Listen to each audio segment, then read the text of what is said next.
Bonjour à tous, aujourd'hui nous commençons un nouveau petit chapitre, le chapitre sur le système excréteur, un système qui est dans la suite logique des systèmes que nous avons abordés précédemment, puisque après avoir vu comment faire rentrer des substances dans notre corps grâce au tube digestif, au système digestif, on a vu comment toutes ces substances pouvaient circuler à travers notre corps grâce au système circulatoire. Et bien maintenant, il faut voir comment on peut faire sortir des substances de notre corps, donc les déchets, les substances que notre corps produit ou dont il n'a pas besoin et dont il faut se débarrasser.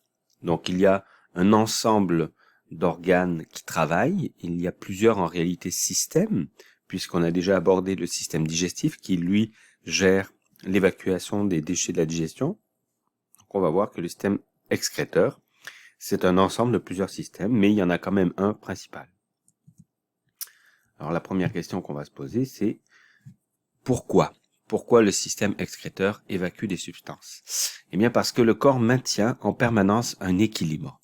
Il faut que les concentrations des différentes substances qui nous permettent de vivre, de fonctionner, soient à peu près les mêmes. Donc le corps va tout faire pour s'assurer que ce qu'on appelle les constantes vitales de notre corps, donc ces valeurs, soient les bonnes. Alors s'il y a une augmentation d'un déchet dans notre corps, eh bien automatiquement le corps va réagir en éliminant ce déchet pour qu'on revienne à la valeur normale. Alors la gestion de cet équilibre, donc de s'assurer qu'en permanence on a toujours les bonnes conditions de vie et que s'il y a des déchets qui s'accumulent, il faut s'en débarrasser, c'est ce qu'on appelle l'homéostasie.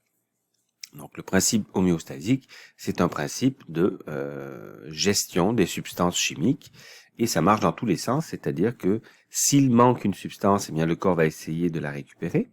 S'il y en a trop, il va essayer de l'évacuer tout simplement. Alors qu'est-ce que notre corps fait sortir ? Bon, on l'a déjà vu, les matières fécales à la sortie du tube digestif, c'est un des déchets, donc un des extrants de notre organisme, mais il y en a d'autres. Alors, comme vous le savez, c'est le principal, l'aspect principal de ce cours, ça va être l'urine dont on va parler, qui est un autre extrait, un autre liquide plein de déchets de notre organisme.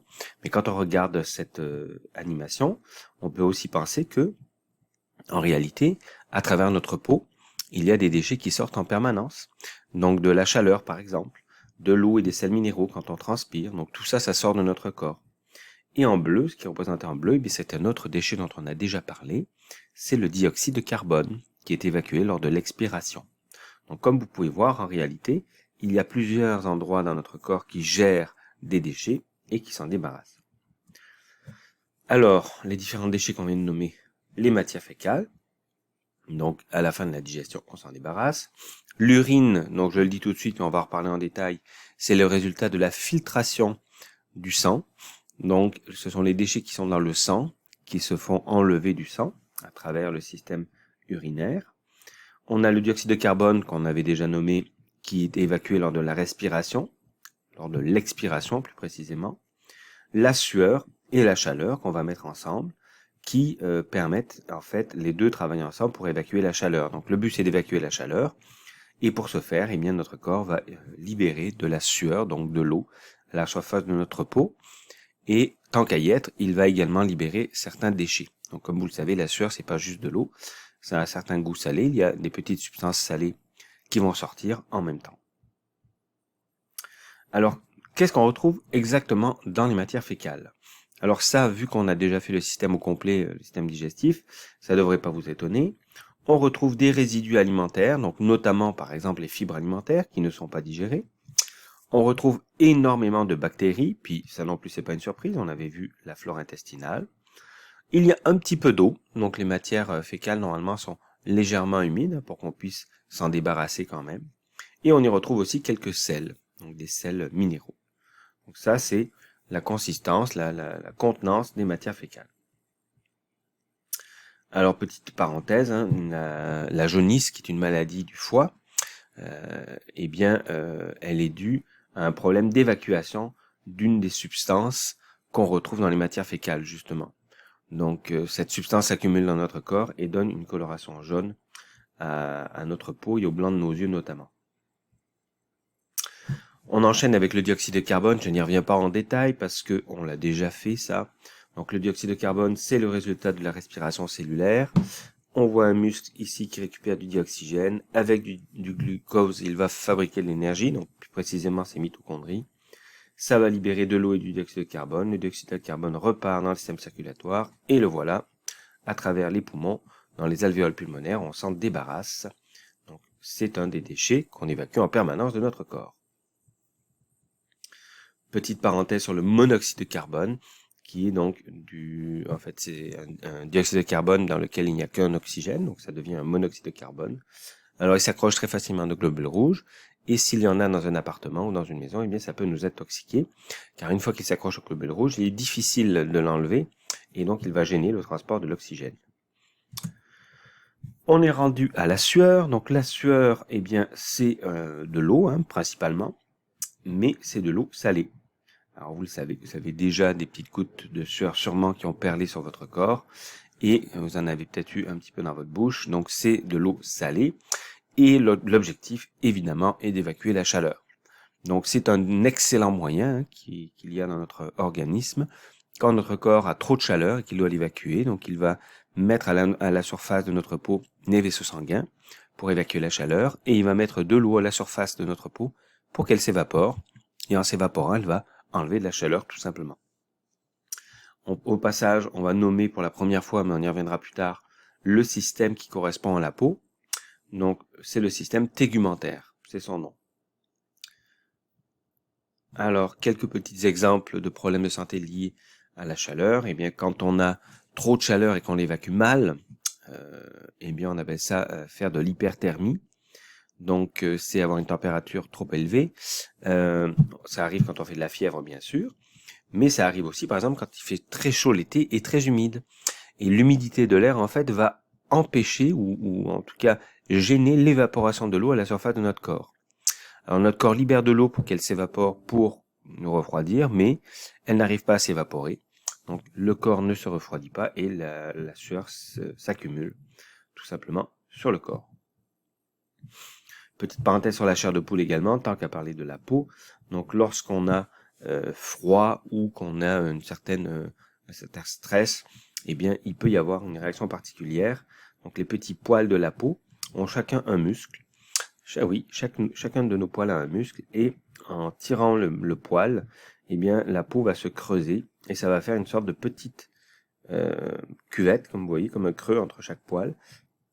Et l'air va rester dans cette petite section. C'est assez théorique comme hypothèse, on ne sait pas trop à quoi sert la chair de poule, mais ça pourrait créer une meilleure couche isolante autour de nous. On enchaîne avec l'hypothermie. Donc l'hypothermie, eh bien, c'est l'inverse de l'hyperthermie, c'est quand on a trop froid.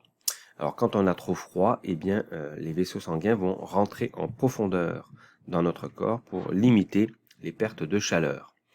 Donc, c'est évidemment la situation inverse de tout à l'heure. Vous voyez normalement les vaisseaux sanguins qui sont relativement proches de la surface quand il y a une température normale.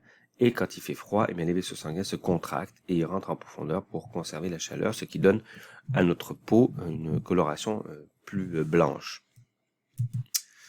On enchaîne avec l'urine. Donc l'urine, c'est essentiellement de l'eau, évidemment. Et on va s'en débarrasser lors de la miction, c'est le mot qu'on utilise pour dire qu'on va uriner. L'eau de l'urine, elle ne contient, il n'y a pas que de l'eau dans l'urine évidemment, il y a des substances, et notamment des substances azotées. Donc des substances qui contiennent de l'azote et qui sont des déchets cellulaires.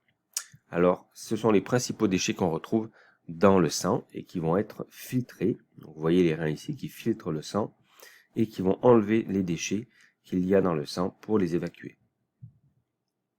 Alors, en gros, mais on y reviendra dans le prochain cours, le système urinaire, que parfois on confond avec excréteur, puisque on est en train de parler du système excréteur, et c'est le système le plus complexe du système excréteur, puisqu'on le voit au complet celui-là, eh bien on voit qu'il y a deux reins, chaque rein donc filtre le sang, envoie les déchets qu'il a collectés dans un immense tuyau qui s'appelle l'urètre, donc on a deux urètres qui aboutissent à la vessie.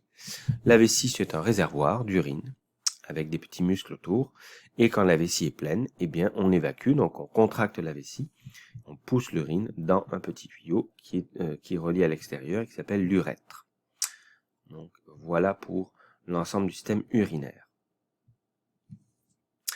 On en profite pour parler des petits calculs rénaux, donc des petits cailloux qui existent tranquillement et qui se forment petit à petit à l'intérieur des reins. Donc ça peut être dû à un débalancement dans la gestion des liquides, des sels notamment dans le corps. Donc du calcium notamment va s'accumuler à l'intérieur du rein et il va précipiter et il va former des petits cailloux très durs.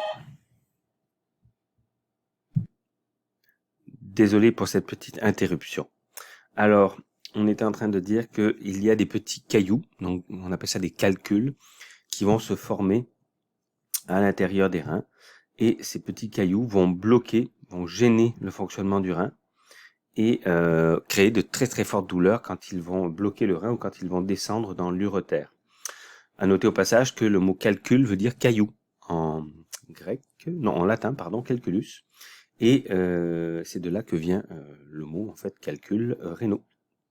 Donc des petits cailloux qu'on a dans les reins et qui vont déranger et créer de très fortes douleurs. On finit par regarder un petit peu quels sont ces fameux déchets azotés qu'on a nommés tout à l'heure. Donc il y en a trois, on va y revenir après, principaux.